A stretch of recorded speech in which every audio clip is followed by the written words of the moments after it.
Okay, I grew up with 000 Jewish education, and when my older son turned about 4 or 5, we moved into a new community, and I said, well, we want him to become a bar mitzvah. What are we going to do? So I went around temple shopping, and we selected a temple. We started going every week, and they had a woman upstairs who came with a little felt board. It was called Tat Shabbat, and she taught about all the holidays, and that's how I learned about all the holidays. And that's a lot of my Judaism I learned in the beginning was from her, and I really feel that every Jew inside has a menorah and it just needs to be lit. And that was just the beginning of lighting my menorah for me. And then I found out about the trip, and I went on the trip, and it changed my life tremendously. I'm just going to say a few words about, I had written how it has changed my life. So I light Friday night candles. I understand the importance of tzedakah.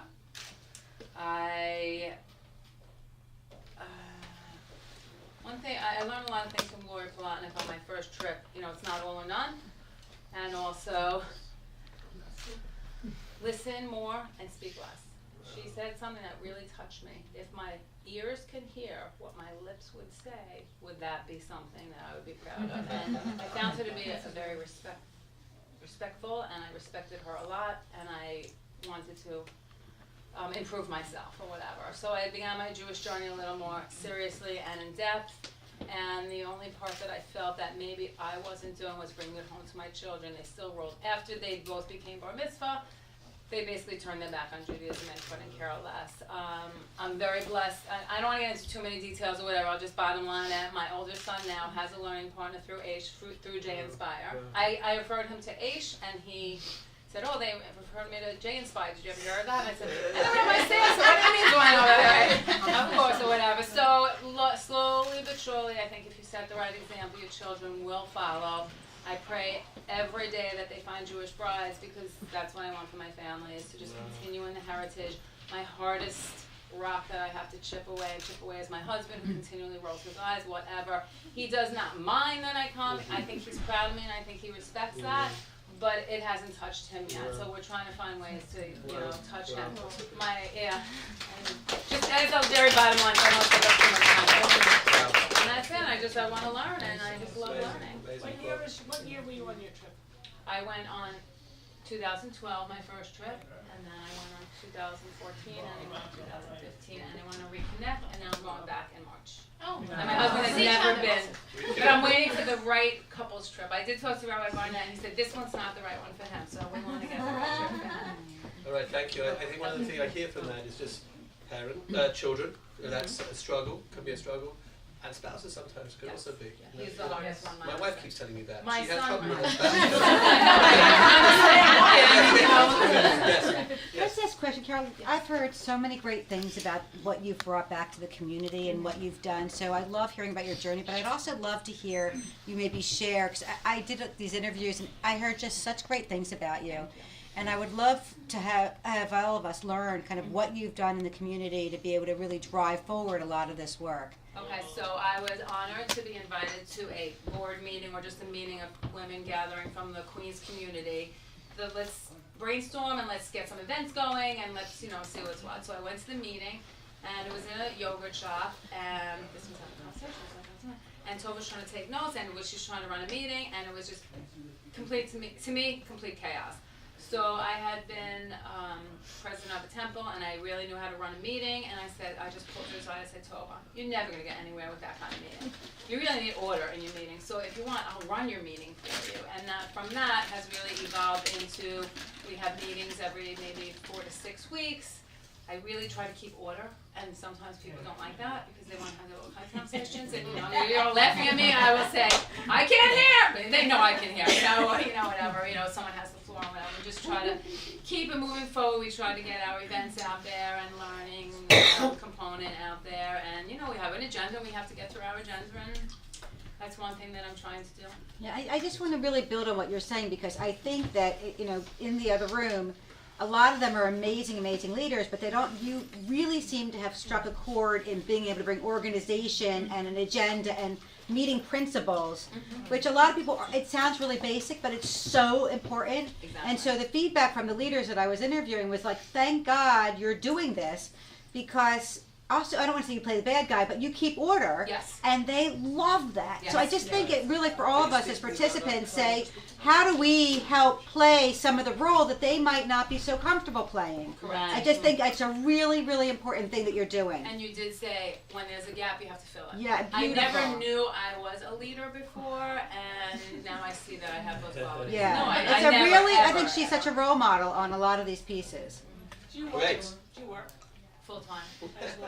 Monday, Friday, 9 to 5. I'm a senior court reporter for New York State. I work in Queens Supreme Court. I make a verbatim record on that machine. So I hate taking minutes. Okay, we have to move on. Amazing, thank you so much. No problem, my pleasure. Eliza Hirsch. I could just stand there. My name's Elisa. I'm from the Bergen community. Or I'll stand over there. I'll sit over here. Okay, so my name's Elisa, and I was one of the original people that Julie interviewed for that very first trip. I'm honored to be here. I was on the first trip in 2011 from Bergen County, and then I went back as a Madrigal for the second trip in 2012. I would say the questions that were asked of me, my Jewish journey. So, I grew up being a woman who wasn't going to be educated because I was a woman. And so I grew up pretty much knowing nothing, except that I loved going to services with my father. I don't know if it was just that I loved the one-on-one time with my father, or I just liked sitting in services and being able to, it provided me a way to be quiet with my thoughts. Okay, so yes, I was listening, but sometimes it was just my dad and I didn't read Hebrew. At some point, I say I intermarried because my husband is Reform. And I was brought up conservative. That caused some interesting things. I have 3 daughters. We should talk. And so when I was saying that I wanted them to make, my daughters to make an educated decision on what they wanted to do with their lives. And so the best way to be educated is to actually go for an education. So we had the discussion, what bat mitzvah class do they go to? The Reform, where I could follow along everything that was happening, or do I send them to the conservative way so that they could understand what it was? My husband had a very hard time following services because he didn't know Hebrew that well. So we decided ultimately we were sending them to conservative, and if they chose to be Reformed, that's their business or whatever their thing was. And then I had to do their homework, and I didn't read Hebrew. So I went back to my bat mitzvah when I was 37. This is way before JWRP. So I was already kind of on a path. My best friend became Baal Shuva, begged us to come with us. We said, no, that's not happening. And then I read the article with Julie's smiling face. And I thought, hey, free trip to Israel. At that point, my oldest one had already applied for birthright, and my second one's best friends were Israeli. In my town, they kind of segue through our town. Every 5 years, they go back. And I knew that her best friends were going to be moving back to Israel and that she would want to go. And my little one's best friend happens to be the daughter of the woman who became Baal Shuva. Obviously, we had ties. I thought, we're all going to Israel. They're going to Israel. I want to be comfortable with sending them there. So I applied, and I went. And then I got accepted. And then I told my husband I was going, because he had no idea this was all happening. So obviously I was on a journey, spiritually as well. And the one thing I wrote down when I was asked to do this, also 5 minutes ago, was alignment. I felt like coming back to the community, it just aligned the pieces of me that I felt were missing. Little things like, I prefer skirts to pants. That's just me. And it gave me license to say things like, he has a great neshama. And people actually understood what that meant. Like, I found my peeps. I really, really felt like I found my peeps. Not only in the Orthodox leaders who we have who are awesome, but in the secular people that we recruited. I live in Farallon. There's a huge contingent of people who have been on this trip from Farallon. I'm a very good recruiter. So, and we've created our own community. So what was the other question? There was another question. challenges? Oh, so the challenge was now to get said reform husband on board. So I more or less accosted Lord Plotnick and begged her after the second trip. I said, you know, you're right. When you influence a woman, you influence a family, but there's only so far we can take them before you got to get your husband on board, or we're all going to end up divorced women who are with children, right? So that's really not the goal. So please make a men's trip. So my husband went on the first men's trip. And thank God, Baruch Hashem, he came home inspired. Way more inspired than I am at this moment, but yes, he is, right? Big cheerleader. Amazing. Anybody wants their guys What to go, I highly Yeah. invite you to my house for Shabbos with my guy cheerleader Eric, who's all over the brochure. Yes, he is. Sure. And so that was a challenge. As far as my kids, my oldest one, thank God, she's getting married this summer, and she also went on birthright, came home. We started doing what I call Shabbat Light in our homes. We invited people. We made it a community where the leaders love to invite us to their homes, and it's wonderful, and I love going there. But I also think that there's a place for us inviting other people into our homes and introducing them to Shabbos baby steps, right? So in my house, we have for many years lit candles and had challah and had whatever, the wine. Then we had a regular dinner, and half the time the TV went on, my kids went out, whatever. I'm not saying you should do that. It's not exactly Shomer Shabbos, but we have introduced, when we came back, we introduced the hand washing, little baby steps. It's not all or nothing. My older daughter, from Birthright, I highly encourage everyone to send their kids on that, but you have to create a community when you come home. So Birthright is not very good with that. They're very good at getting the kids to go there. It's a big party. And then there needs to be community for them at home. Right? Anything else? Did I miss anything? I'll just say that what you said connected to one of the things which was mentioned before was the idea, and this was something that when we talked about kind of best practices or ideas, the idea that you know a lot more people than the city leaders per se. I mean, that when we as Project Inspire, come on, reach out to someone that well, I don't know anybody, but but you know a lot of people. So that's why it's such a beautiful what do you call it? Partnership. It's because look, you're all learning and it's amazing just to hear what you said, what Carol said. But you doing things in your homes, inviting people like you were saying for Shabbos to your home or running an event in your home is a much better way to recruit new people than to try to get them to the shul where they're just, I don't want to go to the shul. So I'm just putting that as putting that out, as I would tend to think that there's a lot more we could get out of doing that type of thing and more. Yeah. Right, so I just want to say two things. One thing is the Devar Torah now my husband actually studies and does like the Devar Torah Parsha of the week, but we also have this thing called Shabbat in a Box, and it's just questions. They're just thoughtful questions. And that starts Where do you get that from? Wow. Somebody Google it. I'm not sure It's where I got it it's from, but on- it's just Judaica Shabbat in a store? box. Yeah, I'm sure. I got it at Judaica. It could be Chabad. Could be, I'm not even sure. Could be, yeah. It's just questions. Like if Wow. I could only meet one person, Sure. what would I say? Or thoughtful. You want to put mindfulness into also the meal a little bit. It doesn't necessarily have to be the parsha of the week or give a big Devar Torah. It could just be, here's our Okay. question, right? Or Dina Levy. What's Dina's question? That she always asks us? Special this week. Right. Special. Did you do anything great that you're grateful for? You go around. It's like little baby steps are really There's a important. JWRP alum who we did the Momentum Project, and Right. she did the Shabbat Club, and they send out on a monthly basis questions that you can use for your Right. dinner. So To spark conversation. And if I you're also at the just Shabbat wanted to Club, say, you'll be able to sign up for that. on the reason why I asked that 501c3 question is because I work for Federation and I was on the planning and allocation side of it. So if you want to talk to, I read those grants. That was part of my prior job. And so if anyone has questions on that, I'm happy to talk to you Okay. about that. Thank you so much. From Arizona, I have an org here, either Karen Kaplan or Ilana Pony Levy. Who wants I'm to here. I'm not prepared. I don't know what the questions, but I'm happy Okay, answer there you go. on the spot. Okay. I know what concerns I have. like something that I wanted Okay, to bring good. to the Whatever table. you bring to the table. What Oh, is that's what we're. what are the questions? What, a little bit about your journey, but what you want to Okay. bring to the table is we don't have a lot of time, so it's good to say a little bit about yourself and then bring to the table what you want to bring to the table. Okay, well, so I grew up in Israel and I arrived to the state 20 years ago. Growing up in a traditional family, meeting my husband who's Reform, and his family is very much removed from Judaism. Like after 14 years of them not having a Seder, the first time they made a Seder was with me when I met my husband. Well, then, we were dating.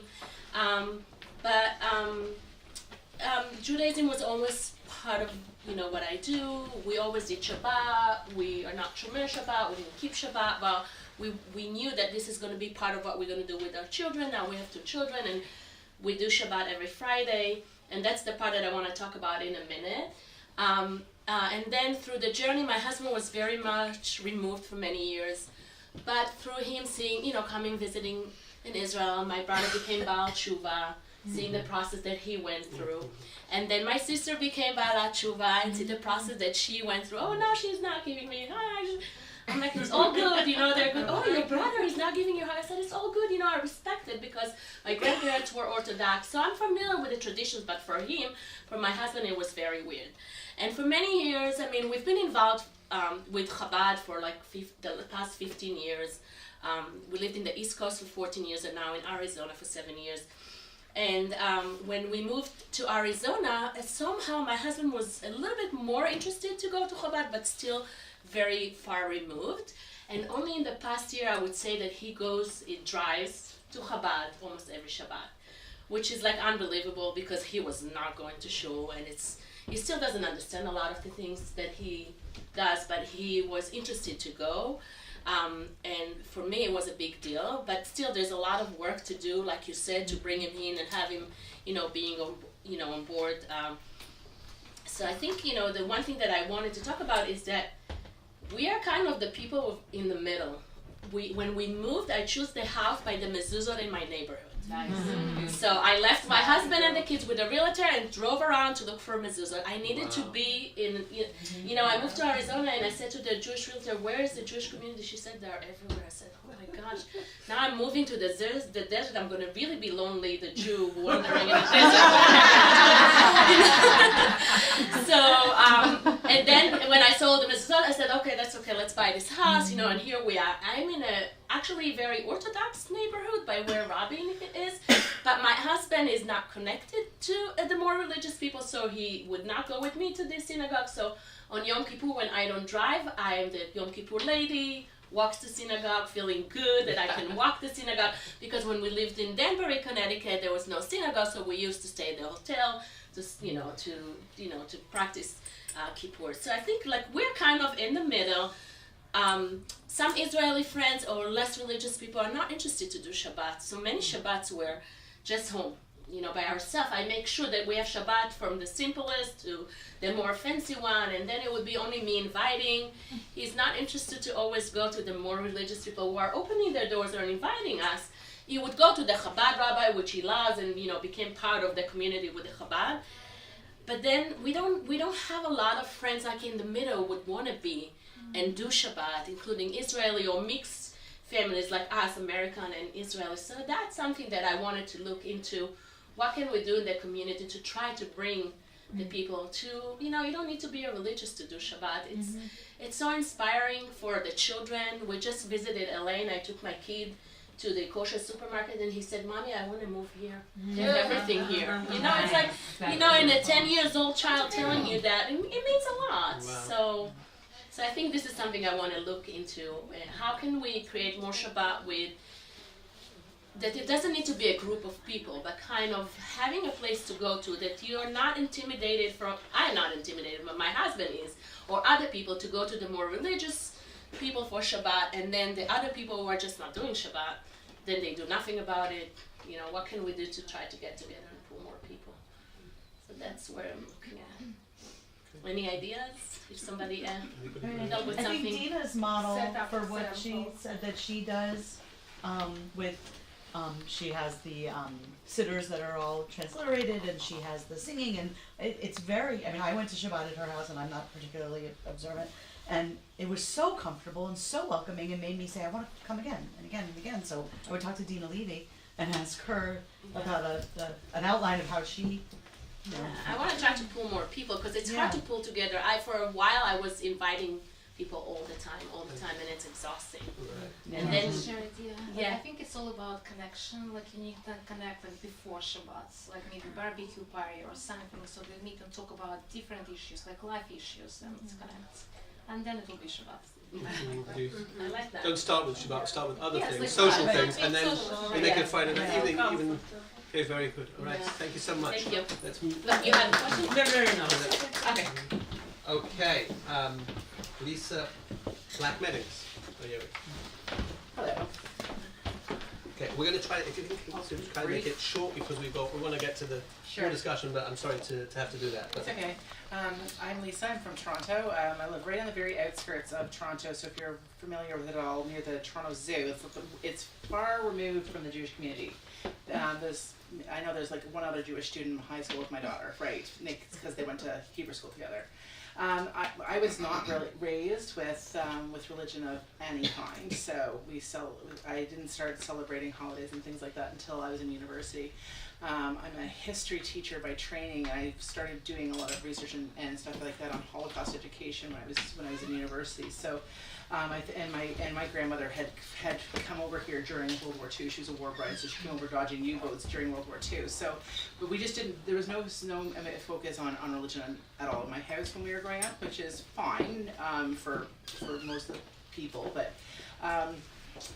As I was going to university, I started going to the high holidays, so I became a revolving door Jew, you know, in at Rosh Hashanah, out at Yom Kippur, and that was about it. So, but as you know, as I was getting older, I was going to the holidays. I would go with friends, so I would go to different synagogues and things like that all over the city, trying to find a place for me. As I was getting involved with. I heard about the trip from one of my, right now I work for the Teachers Union in Toronto, and one of our members had wanted to go, and our board wouldn't wouldn't give her the time off to go, so they wanted her to work or something because they were paying her. So I thought, well, surely there's a trip in the summer. You know, we have July off. You should be able to go in the summer. So I was doing some research, found a trip that was in July, and it happened to be through Jinspire, which worked really well for me because a lot of the other trips that are coming out of Toronto, like Toronto's an amazing Jewish community. You've got everything from Reconstructionists to Orthodox, to Chabad. There's this quite large Jewish community, and it's predominantly in one part of the city, so up and down Bathurst Street from, where my office is, way up to Thornhill. But there's not a lot once you get outside that corridor. So I, heard about this trip, and Jinspire I could go on this trip because I wasn't affiliated with a particular synagogue that was going, so it was great. It was sort of capturing all of the other women, the strays, those of us. And I go to the Chabad. So I started going to, especially as my kids, after my kids were born, and I didn't have a full bris for my son. He was circumcised, but as I found out afterwards that the doctor actually was a moil, and he just didn't ever ask the question. They were twins, right? So I was a little bit, shell-shocked at the time. I never thought to ask him, oh, by the way, because he was a Jewish doctor. I just didn't know until about 10 years later that he was a moil. Anyways, but so did all of those things, but I got more engaged in Judaism after my kids were born. I thought I really want to get and do something for them too. So I started going to the Chabad. They started a new program that was not too far from us. Like they actually, I guess this is part of their mission, is to go places where there's not a huge community and set up, and then try to again gather up all the strays. Well, that's what they were doing, because there are several hundred people in our area, and there's only one synagogue. You have to go. There's a synagogue out in Oshawa. You may have heard of it recently because they're closing the GM plant down there. But that's why they started having a synagogue there, is because there was all these workers who had come from the old country and wanted to have a synagogue there. So I'd been going there. had for the holidays and gotten involved, and had started my kids going to Hebrew school there. But the trip and going and getting involved with Jinspire was significant because I get a connection with a different group of women.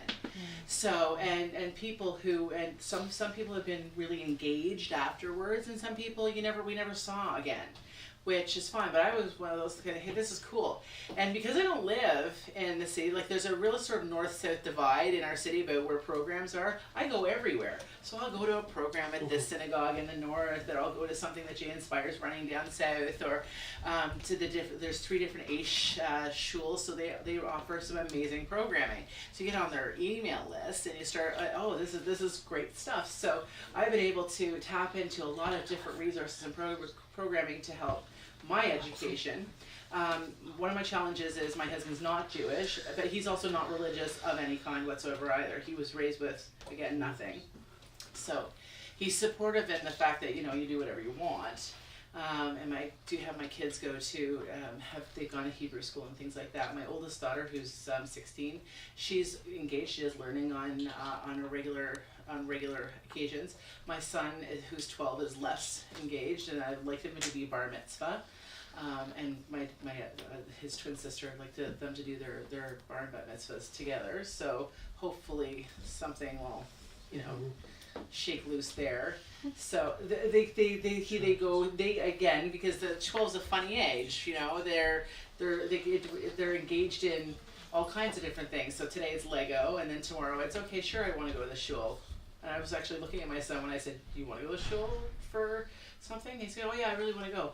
And I thought, okay, who's he engaged with? There was 3 or 4 other kids that he wanted to play with, and they were whatever else. Well, okay, fine, but at least he was getting there and going to do the program. So your challenges are, what would you say, just to challenges are for me it's geography, because I'm really I'm a 30-minute drive from anything generally. Right. But I try to engage as much as possible. When my kids don't go to religious schools, so making them get engaged with other programming as well, and trying to find those things for them. So I think that's it. Thank you. Thank you so much. Okay, we had a bunch of people, and we'll take one more just for the moment, and then we'll see. I know that is it Dina, Eric, who's going to say, try to keep to your story quickly, and then the challenge, and then 2 minutes, a Jewish 2 minutes.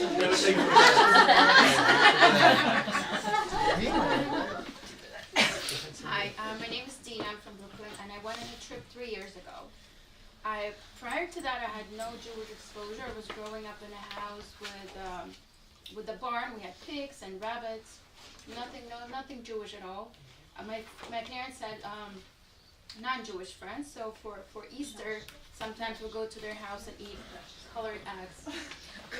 It was painted different colors, so I thought that was interesting. Anyhow, so I came here about 22 years ago, and again, no Jewish exposure, nothing, and then I heard of the trip, and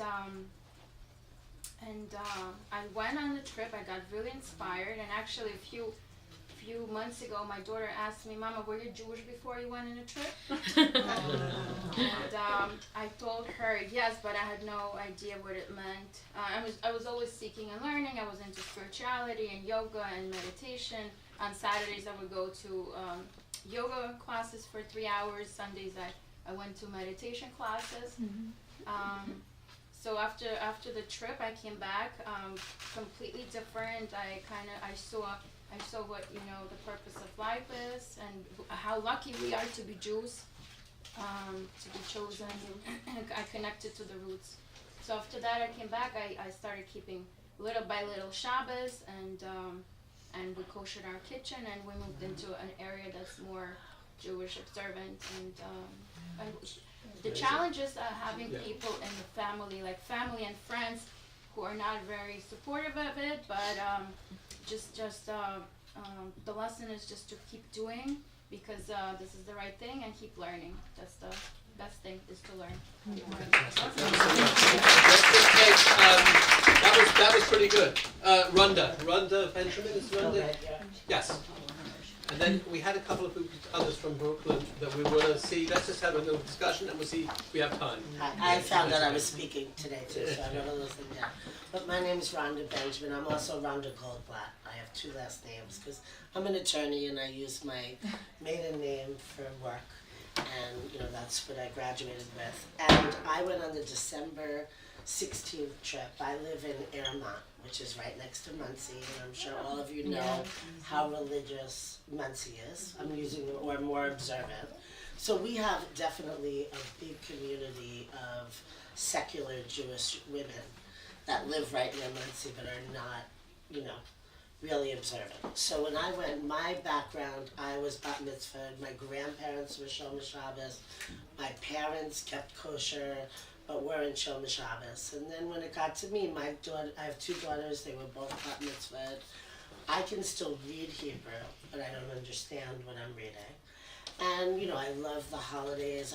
We've always had full seders, front to the end of the book, you know, and very family oriented. I was asked to go on the trip in 2011, but I'm terrified to fly, and I just couldn't do it. But then in 2016, it was my last chance, because my daughter was 18, and I got myself to do it. And it was so life-changing for me. Not only did I realize how much I love Israel, and cannot wait to go back. I think my daughter's studying there next year, so I'm excited. And maybe I would love to go as a Madrakot on another trip, because it just spiritually really changed me a lot. You know, it also added some things to my life, you know, lighting the candles every Friday night. We now go to a lot more Shabbat dinners, which my husband and my daughter's gone to. Got more involved in the local Chabad, which is very strong and suffering. But spiritually, for me as a person, I feel like it changed me. You know, I learned before the trip. I still go to all of our monthly learning sessions and learn with everyone. I think it just made me strive to be a much better person, a much nicer person, a much more inclusive and understanding person. And it made me feel like, well, if I'm going to ask God for things, which again, I pray that my two daughters meet someone that's Jewish, always looking for that. And it just made me realize doing good things for other people really has been instilled in me. And just going out of my way to help care for people. And just as an example, this Friday night we were at a Shabbat dinner at the Chabad, Rebbitzin and Rabbi's house, and they went around and asked, what happened later in your day today than when you know, got up that was so, how did your day end better than it started? You know, because we're always talking about different things. And I take care of a woman, I'm her attorney, power of attorney, and I had gone to see her that day and to take care of her because I just got back from vacation. And I said, that always makes me feel so much better. You know, at the end of the day that I made somebody else's day happy. And my children, the woman next to my children started crying because my kids are so proud of what I'm doing. They're like beaming. And she was crying to see that what my involvement in this has done to my kids. My daughter is very involved in the Chabad at the University of Wisconsin. Yeah, you know, she's going to Birthright with them. You know, they come to me to the challah baking events, they come to Wine and Wisdom, and I don't have to force them to come, they want to go.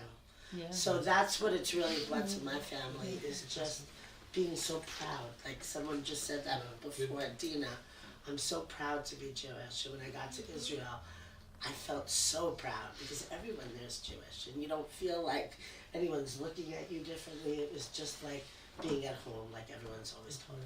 Thank you so much. I have Bianna on hold. If you don't mind. I just want to at this point just ask about what I think are the important questions, and just to hear from you, which is that, okay, we heard a little bit, some of the challenges, some of the beautiful successes, we're a group. How can we support each other? What are your needs? How can you help each other?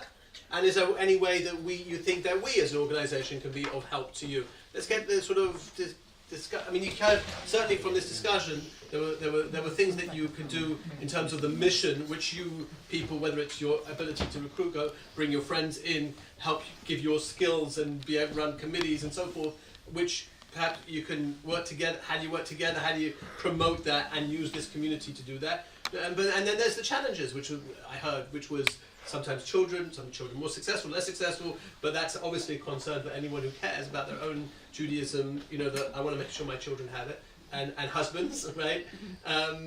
So, any thoughts of ideas for building a community more? How we can help you more? What you think you need more? I don't know, I don't have this problem, but I hear a lot of women are feeling that their husbands haven't come along on their journey. So it just struck me, since you are part of the support group, that maybe you do some kind of informational, getting together the men who've been on trips and the men who haven't, and maybe not even, maybe just talk to the men who have been on trips, that would be the focus, and get the non-committed men to be together with them, and somehow get them to give them the understanding. Will they go? Will they come? I don't know, but somehow the men have to be connected, and it doesn't necessarily come from the wife. Right. So You're pushing wife, leave me alone. Right. Yes, you go ahead. So my husband, my husband gives the speech sometimes in front of all of you about how he got to a point with me where he felt like he loved me so much and I was on such a different journey, going a different place, that he was going to have to divorce me. Because I was spiritually heading in a direction he was unwilling to go on. Thank you, Lord Blatnick, if you view this video, for having a men's trip. So he really didn't go that willingly. He went because he thought, I love my wife is finding some sort of joy in it, and it's making her, as I started to say, it aligned to the pieces of me, and it gave me the confidence to be the person I wanted to be, because it gave me the community that respects the things that I wanted to do, right? So that's I think what we're kind of all saying, hey, this has always been in me, and now there are all these people who could let me be me. So my husband went, and one of the reasons why he's such a good recruiter is because he said, I was the first person who went kicking and screaming, but I understand why it's important now. We have to put the value back in it for people. People say they're Jewish, they go to synagogue 3 days a week, but they just go because they went, because their parents went, and they feel like they have to go, and it's when you find the value in what you're doing that it really lets us go out and recruit everybody and get your husband on board. Mary. So, I'm Mary Pleater. So I'm a city leader in Central Jersey. So one thing that I really try to do for the husbands is that we actually invite the husbands to some of the events. So what that does is it actually opens their eyes and their ears to see exactly what's going on. I mean, my daughter got married a year and a half ago, and all the husbands and wives were invited to the wedding. They actually saw like how a Jewish wedding takes place, and the dancing and the carrying on. And you know, I have husbands that are wives that are intermarried, and the non-Jewish husbands are showing up to the learning. And the women are so inspired that they're bringing their husbands, you know, even to the reunions and to this and to that. So, you know, I think to get the men to go on the trip, yes, that's a great thing, but you have to take baby steps first. You know, I really think that you know, that happens first. I mean, it could happen quick, But it might not. but it might not, and so by maybe talking to your city leaders and doing sort of events, and when the husbands see how happy the wives are, and when they are educated, and bringing them to, you know, a speaker that, you know, inspires them, something that inspires both the husbands and the wives together, little by little, you know, then you can get them there. Yes. My husband did go on the second level. Did go on the trip, rather, the men's trip. I came back. I was all excited. I was inspired. I started doing more things at home. And just like Michelle and Elisa, I was trying to find something to bring my husband along. And somehow or other, without even pushing him, I guess he had enough of an interest that he actually started asking questions about the men's trip. I showed him the video that was online, and everything was great. And all of a sudden he said, well, maybe I'll go, maybe I'll. I got him to go, he did go, and everything was great, and he did more than I actually expected. He's like, I'm not even bringing my tallis. I'm like, bring it. You leave it in your suitcase, just bring it. Bring it, Phil, bring everything. He brings it, he goes to the wall. The first time, he didn't even bring anything with him. Somebody gave him a tallis, somebody gave him Phil, and he laid Phil in. I have a picture of him standing in front of the wall. It's the best picture I ever have of him. Wow. And if it didn't inspire him, it certainly inspired me. But but he comes back, and he definitely took a step forward, but then he stopped again. And I've been doing more at home. Since I came back, I'm like so many of you, very similar stories. I grew up, I was Jewish, my parents went to shul, Rosh Hashanah, Yom Kippur, we did a Seder on Pesach, that was it, you're done being a Jew. Go have fun. I knew nothing, I learned nothing, what have you. So for me, this has been a tremendous growth experience for me. But for him, he didn't have that. He went to Hebrew school. To him, it's all rote. It's all routine. It has no meaning. There's no spirituality to it. There's no connection for him. To him, it was annoying to have to go to Hebrew school. That's his memory of it. That's why he, I believe, is resistant to it. And when he went and he had the opportunity to feel a little bit of that spirituality, standing at the wall, all of a sudden he started getting that excitement, but I can't get him to keep going. And I can't, and he's holding me back, frankly, because it's like, don't you go making this house kosher. Don't you go doing it. It's like you're all of a sudden going to go get religious. Very similar to what you were saying, it's going to wind up being, a problem, a big rock in the road. What it's funny, as we were speaking all day today, one of the things that I found so exciting about Jewish Journeys, about our Bergen community, is it's not just religious. That's almost secondary to it. It's a community, and it's the fact that and it's a lot of what everybody else is saying. I can feel comfortable sitting in a room with all these other people, and I know that everybody here is Jewish. I don't have to do anything more than that. I'm just with people that are like-minded, that have a similar feeling and a similar sense. When he's gone to Whiskey and Wisdom, he went once and he walked away because the first thing they said is, okay, here's a partner, you're going to go study. He's back in Hebrew school. Too much for him. Too much. There's too big of a jump. Too much, yeah. Even if we did That's why you need that small group thing when we were doing that, because it made it less intense. He's not going there. He's not going.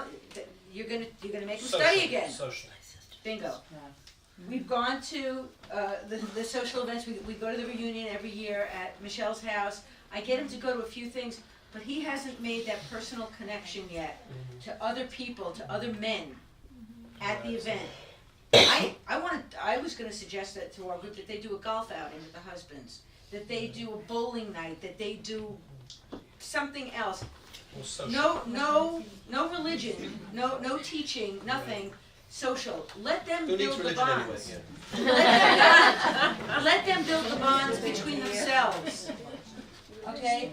And they'll start coming. And when they start coming, then they're going to be a little happier to go to Shabbat dinners. And when they're a little happier going to Shabbat dinners, maybe they'll go to something else. I want to add along those lines, because I'm going to later talk, and I think, should I do the talk? No. No, go.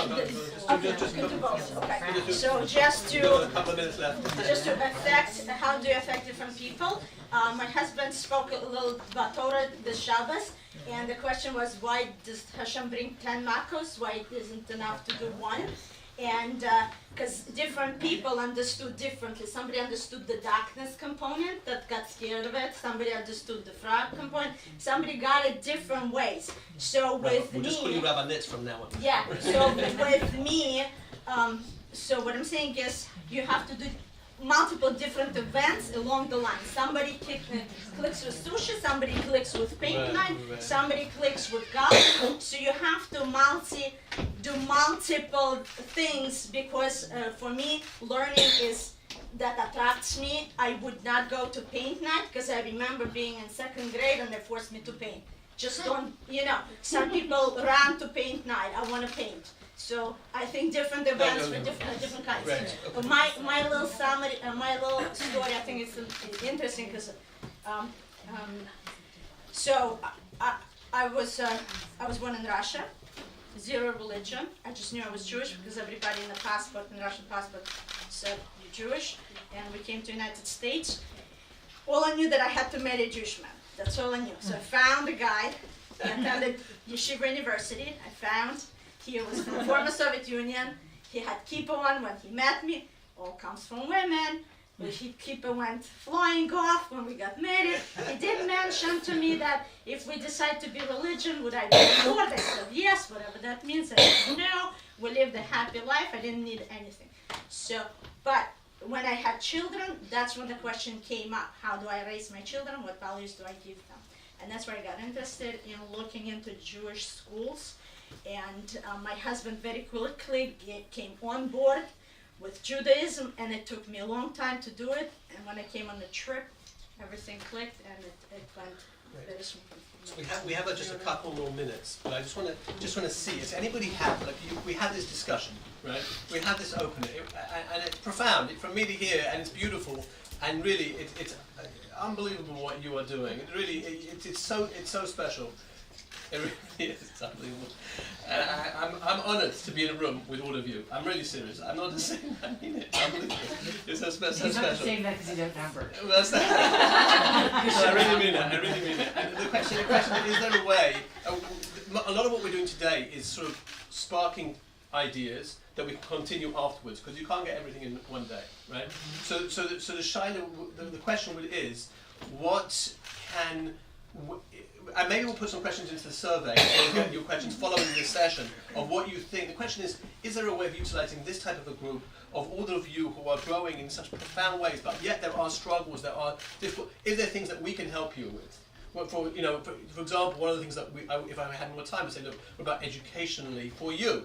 Well, is there a way, that you're getting various educational things in your Jinspire, but is there a type of a system, would that be helpful for you?